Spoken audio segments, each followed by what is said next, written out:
बढ़ते आगे और बात मौसम की भी कर लेते हैं क्योंकि बादल फटने का अलर्ट मौसम वैज्ञानिकों की तरफ से दिया गया है। कश्मीर में बारिश का सिलसिला यूं तो लगातार जारी है, रुक रुक कर बारिश हो रही है, लेकिन मौसम वैज्ञानिकों की तरफ से कहा गया है कि जम्मू कश्मीर के अंदर बादल फट सकते हैं और बादल फटने से नुकसान कितना होता है वो हम सब ने जाना। हालांकि जम्मू में भी ये कहा जा रहा है कि 2 दिनों तक बारिश लगातार हो सकती है और 5 दिनों से कश्मीर में रुक रुक कर बारिश जारी है। आपको जानकारी इस वक्त की बड़ी दे रहे हैं कि मौसम कैसा रहेगा, खुशगवार रहेगा या मौसम के कारण आपको तकलीफें झेलनी पड़ सकती हैं, तो आप जान जाइए। अगर आप कश्मीर के अंदर हैं तो बारिश का सिलसिला जारी रह सकता है, मौसम वैज्ञानिकों ने अलर्ट जारी किया है। अगर आप जम्मू के अंदर रहते हैं तो जम्मू में भी 2 दिनों तक भारी बारिश हो सकती है।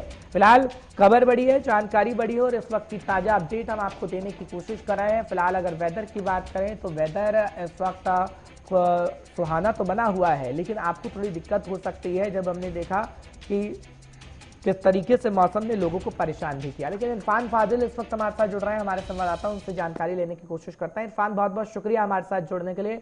इरफान, क्या कहेंगे आप, क्योंकि आपने देखा पिछले दिनों आप गुलबर्ग भी गए थे, सोनमर्ग भी गए थे, वहां पर पर्यटकों में तो काफी खुशी है, लेकिन दिक्कत हो रही है आम जनता को। जो आम लोग हैं, स्थायी निवासी हैं, उन्हें दिक्कतों का सामना करना पड़ रहा है। लेकिन मौसम वैज्ञानिक क्या कुछ कहते हैं, क्योंकि बादल फटने की बात भी दरअसल मौसम वैज्ञानिकों की तरफ से कही गई है।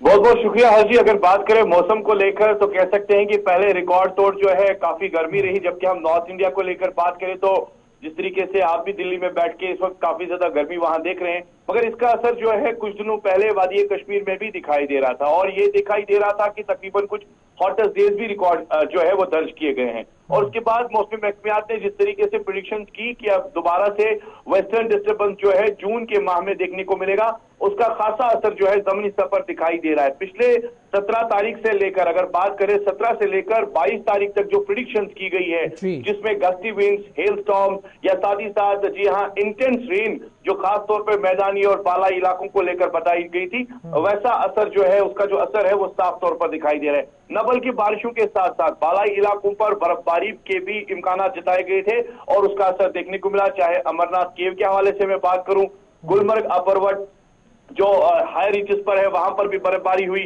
सिंथन टॉप पे भी बर्फबारी हुई, इसके साथ साथ सोनमर्ग के हाई रीचेस पर भी बर्फबारी हुई है। तो उसका असर अब जमीनी स्तर पर भी दिखाई दे रहा है, क्योंकि लोगों ने गरम गरम मलबूसात पहनना फिर से शुरू कर दिया है, जबकि वार्डरोब्स वगैरह जो है वो पहले बंद कर दिए गए थे गर्म कपड़ों को लेकर। अब दोबारा से उसे खोलने को और उसके साथ साथ जो है हीटिंग गैजेट्स का इस्तेमाल फिर से हो रहा है। और जमीनी स्तर पर अगर देखें तो बारिशों के साथ साथ इस वक्त आम जनता जनार्दन भी परेशान हो चुकी है। एक साइड से यानी इस कहानी के 2 पहलू है।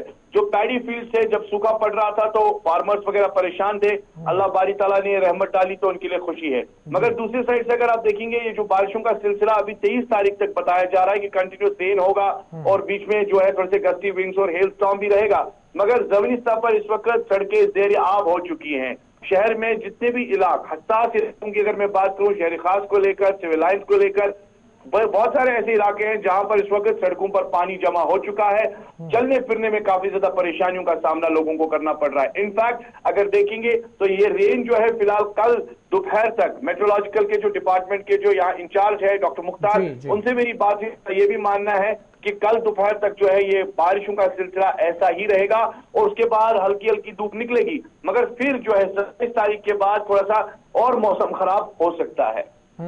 इरफान, एक आखिरी सवाल आपसे ले रहा हूं, क्योंकि हम देखते हैं कि कभी भी अगर मौसम खराब होता है तो पर्यटकों के लिए एडवाइजरी जारी की जाती है। क्या उनके लिए कुछ एडवाइजरी है, क्योंकि मौसम खराब होना, पर्यटकों का फंस जाना, ये गवर्नमेंट नहीं चाहती है, प्रशासन नहीं चाहता, इसलिए एडवाइजरी को जारी कर देता है पहले।